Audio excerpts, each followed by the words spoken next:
Hello, everyone, and welcome to the STEAM Educators panel. My name is Stephanie, and I'll be the host for today's panel. I would like to begin by gratefully acknowledging that Science World is located on the traditional and unceded Musqueam, Squamish, and Tsleil-Waututh village of Sinuk. We will start today with a quick introduction from our amazing group of mentors, followed by a hosted discussion. So if you have questions for our mentors, please feel free to put those in the chat at any time. Our technician today is Vaishnavi, who will be monitoring the chat. If you have any technical issues, she would be happy to assist it. We ask that you please keep your comments in the chat and the question section respectful and relevant to the topics being discussed. So now it's time to meet our mentors. Let's start by going around and doing a brief introduction before we jump to the questions. Mentors, if you could please turn on your cameras, we will bring you up on the screen. Hello. Hi, Stephanie. Hi, everyone. Hi. Hi, can we get each of you to please let us know your name, your job title, and a thing that you love most about your career? How about we start with Carmen? Sure. So I am an information architect, which means that I design and build digital products like websites and apps in a user-friendly way. So mainly looking at how we can organize, structure, and label data to help us do that. And what I love most about my job is that every day can be really different. So we've got different problems to solve, different ways to come to solutions. So it's just really exciting that day to day it's different each day. How about you, Nadine? I am director of programs at an organization called Innovate BC, and we help technology companies grow in the province in all sectors, in forestry, mining, gaming, clean tech, transportation, you name it. And I help to deliver the programs that support those companies in growing in the province. How about you, Erica? Yeah. Hi, everyone. I'm an instructor who specializes in educational technology and e-learning at the British Columbia Institute of Technology. I'm also a program ambassador for a program called Technovation Girls, which is a nonprofit global mentorship program that aims to equip young women with tech, business, and leadership skills through a mobile app competition. The thing I love about my job, I mean, there's lots, but one of those is what I like to call the aha moment. So when somebody gets something for the first time or is inspired to try something new because of a course or a workshop that I'm running. Oh, wonderful. So I would like to know how you all got started in your careers. Nadine, would you like to go first? Sure. So I have a master's in science. In kind of environmental sciences and climate related research. And after I finished that degree, I just sort of was curious about how I could use it. And I got a degree in education to go along with it. And that led me to work at the University of British Columbia, creating programming and educational curriculum in the Faculty of Science and the Botanical Garden. And that got me interested in the technology that is used in science, in climate change, in botanical garden kind of delivery of programs. And that led me to the organization I currently work with, where now I support technology in all sectors in the province. And how about you, Erica? How did you get started in your career? Yeah, so I had a bit of an unconventional journey into tech. I didn't start off knowing that I was interested in computer science. I didn't really have a lot of education or background in it at first when I was younger, and then I went on to do my first degree in arts. But I always loved learning new software and technologies, and it really started off as a bit of a hobby for me. But then over time, I began to focus my career in education and realized I was really passionate about creating courses and programs that are accessible to people in all walks of life. So whether people are working or have kids or live in remote areas or have different specialized needs. So I really started to look at going back to do my master's and focusing on how technology can be used to do that. Oh, wonderful. How about you, Carmen? Yeah, so I actually started out in the sciences. So I actually got my PhD in neuroscience. So just spent a lot of time studying how the brain works, how we can process memory, and how we can use that to guide our movements.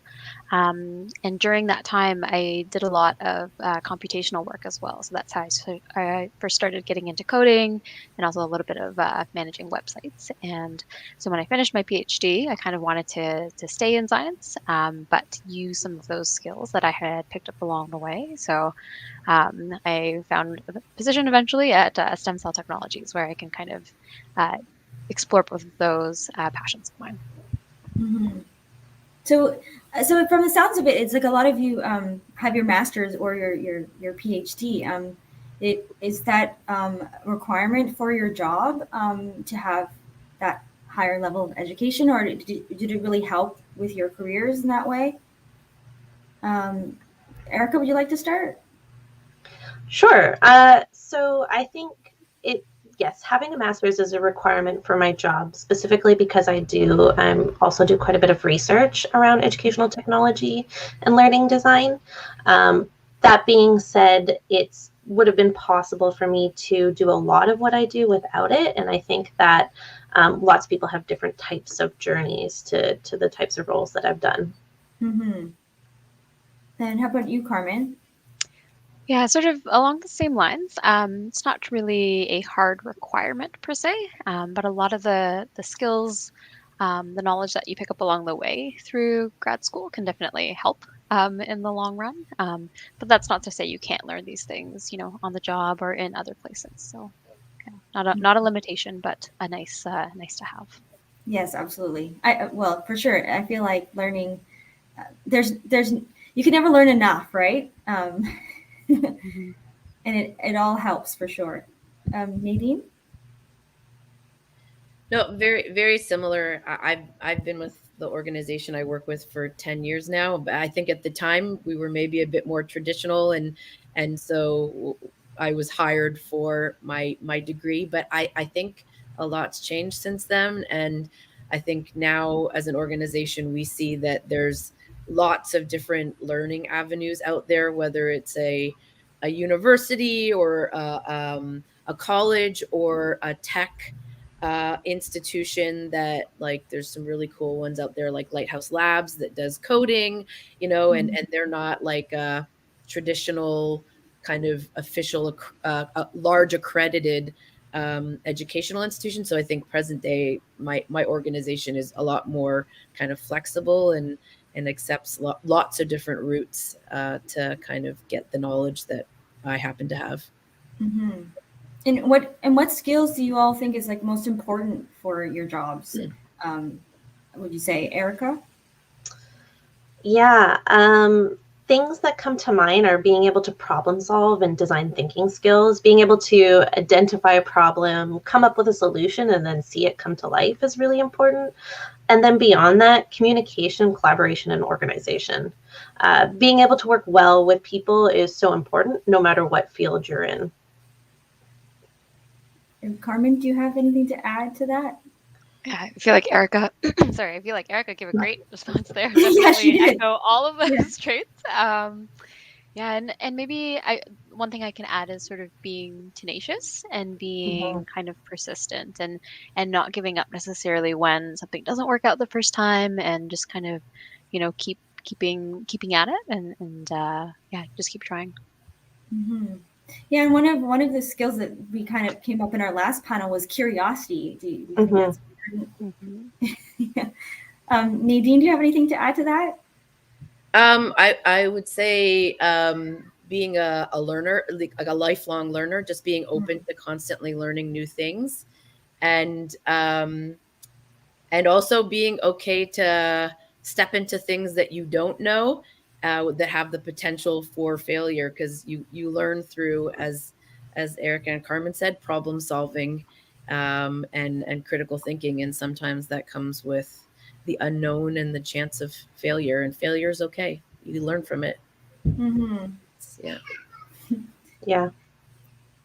Is there something about your industry that really surprised you when you started, Carmen? Yeah, I guess when I first started, I kind of expected, to have all the answers and just kind of be told like this is what you'll be doing and 9 to 5, this is your job. And it's quite refreshing to realize that there's a lot of opportunity for growth and for learning day to day. And things may not be as well defined as you think they are, but that's really exciting because it leaves a lot of room for growth, a lot of room for freedom, and kind of um, that space for you to problem solve and bring your own solutions. So I think that's what kind of surprised me the most, how open-ended things could be. Hmm. How about you, Erica? Yeah, I definitely agree with what Carmen just said. When I maybe first started my journey, I thought that things would be kind of a bit standard, like you'd go to work, I'd stand in front of a classroom, do these things. And it's actually extremely diverse. Every day is different. I get the opportunity to go to do whether it's going to a workshop with working with young people or getting to work with adults or going to a conference or all sorts of things. And it's definitely that lifelong learning. I learn something new every day, and that's pretty cool. And Nadine? No, yeah, similar. 100% agree to everything that was said. No additions. Well put. And what are all your favorite parts of your job or your industry? Erica? Well, like I said before, it's a little bit of that like aha moment and getting to see people realize something or figure something out. I also really love being able to work with really like-minded people and the problem-solving aspect of it. Like I love to see an issue or a problem or something that's happening and kind of work together with a group of people to figure out a solution. Anyone else have a comment? Or Nadine? I think the thing that is I enjoy the most is the number of different types of people and companies that I get to work with and how much I get to learn from them. I feel like I almost have received a mini degree through the role that I play, and the tech companies that I get to work with and what they've taught me has been really cool. Well, you, Carmen? Yeah, maybe just to add to that, being in tech it's a really great opportunity for you to kind of keep up to date with, what's new, what's innovative, and you get a really good opportunity to kind of almost be the first ones in and kind of learn about new technology, how that can help Mhm. people, how to best use it in your life. So it's really it just creates that really great opportunity to be at the sort of forefront of technology and innovation. Yeah, and I feel like with things moving so quickly too, it's like it's always something new. Yeah, It exactly. Mhm. And Carmen, do you have any advice that you could give a 12-year-old to be interested in your line of work? Um, I would say stay curious, ask questions, and seek out a lot of the great kind of learning opportunities that I think were highlighted actually in the chat and at the beginning of this talk. I think Erica had the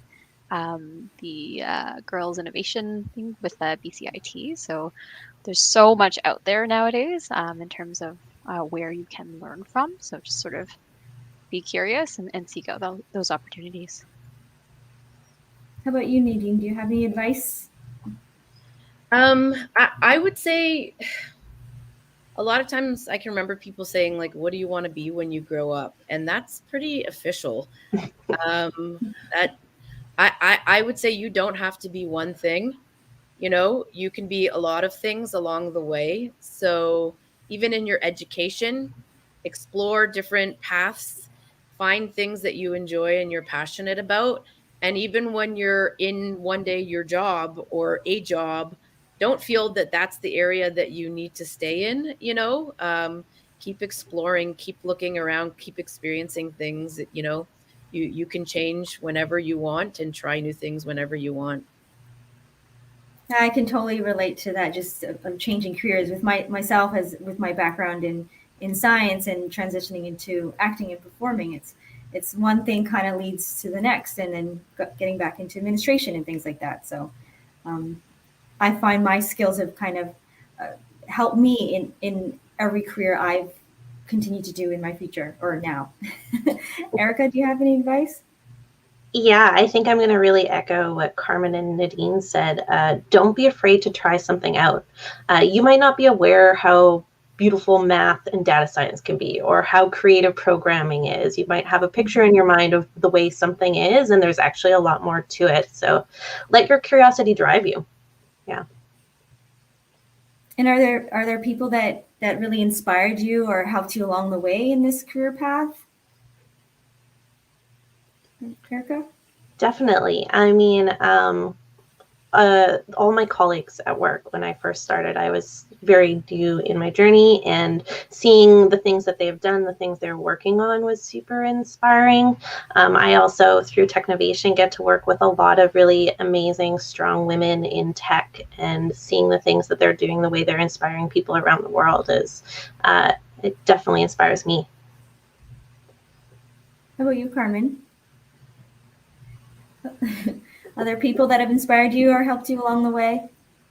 Yeah, I had a really great PhD advisor who was really open to letting me sort of drive, the questions that I was asking, the approaches that I wanted to take, and was sort of very patient and created that space for me to kind of drive it and be sort of more in control of what I wanted to do, and be okay with asking questions where maybe they were a little bit silly or maybe they weren't the right questions, but letting me make those mistakes and learn from it and kind of explore in my own way. I think that's super important. So yeah, if you've got teachers, professors, anyone in your life who's allowing you to do that, those are definitely key people to have. Mm-hmm. I think it's so important to have mentors in your life, in your career. Nadine? So likewise, had some great kind of bosses along the way, both male and female, that kind of always pushed me to kind of troubleshoot my way through things, but know that they were there for guidance if I needed them. And also told me to be proud and speak to the things that I had accomplished. That it's okay to brag within reason and let people know what you're doing and what you've figured out. And also, if you're, it sounds like we all come from very cool, diverse work environments where we get to try a lot of new things. But sometimes you can be in a place where your role is very specific, and regardless of the situation, I think I was told, if you see something and you want to try it, ask, so don't be afraid to say, hey, I heard this is happening, and I'd love to be part of it in some way. If there's a role that I could take, or if I can help out in any way. Because if you don't ask, people might not know that it's something that you ever wanted to try. Mm-hmm. And that was good advice that I got. I think that's such great advice. My dad would always give advice about, he's like, if you don't ask, it's already a no. So he's like, it doesn't hurt to ask. Yeah. And so Nadine, can you tell us something like cool about your job that most people don't know? Oh, I kind of feel like I've already said it, just that like the number of different like sectors I've had the ability to work with. I think the one I'm most interested in and passionate these days, which almost comes back to where I started, is kind of climate change and the environment. And so there's a lot of really cool clean tech companies in British Columbia that are doing amazing things. And they're doing it in every sector, because clean tech isn't a sector. It helps all the sectors: healthcare, education. It helps all of us become better. in our lives. And I've been incredibly inspired by some of the companies in that sector that I've had the chance to observe what they're doing here in BC and in the world. And you mentioned that you had you're in school. You were environmental science. Yeah. So I've come full circle. How about you, Erica? Is there something really cool that most people don't know about? Yeah, I mean, I think one of the things that I always thought was really cool, and one of the reasons I started being interested in educational technology, is all the different things that are available to us now. So like being able to use virtual reality or augmented reality to create all sorts of interesting learning experiences. And something that maybe some people don't realize or think about is we often see technology as sort of shaping and influencing how our society is going, but we can also do the reverse and create technologies or use technologies in a way that shapes our society for the better. So I think that that's something that some people might not realize. And Carmen? Yeah, I think maybe when I was younger, I sort of had a perception that, if you're working in tech, you're sort of a bit isolated and sort of at a computer, all the time, and that's your sort of workspace. But I think what's been really nice is that this job is actually really collaborative, really creative. Like you get to work with a lot of different people from different teams. So I work with scientists, I work with designers to create kind of visual assets for the website. I work with teams who are responsible for running training programs and educational programs. So it's a really interesting skill set that allows you to work with many different people in many different industries, and you can really learn a lot when you're exposed to all of that. Yeah, and I feel like it's an industry that, like what Nadine was saying, it's everybody needs it. Mm-hmm. Yeah, I think that's so neat. So we are out of time, unfortunately. So I want to thank you so much for joining us today, and a huge thank you to our wonderful mentors for sharing their time and experience with us.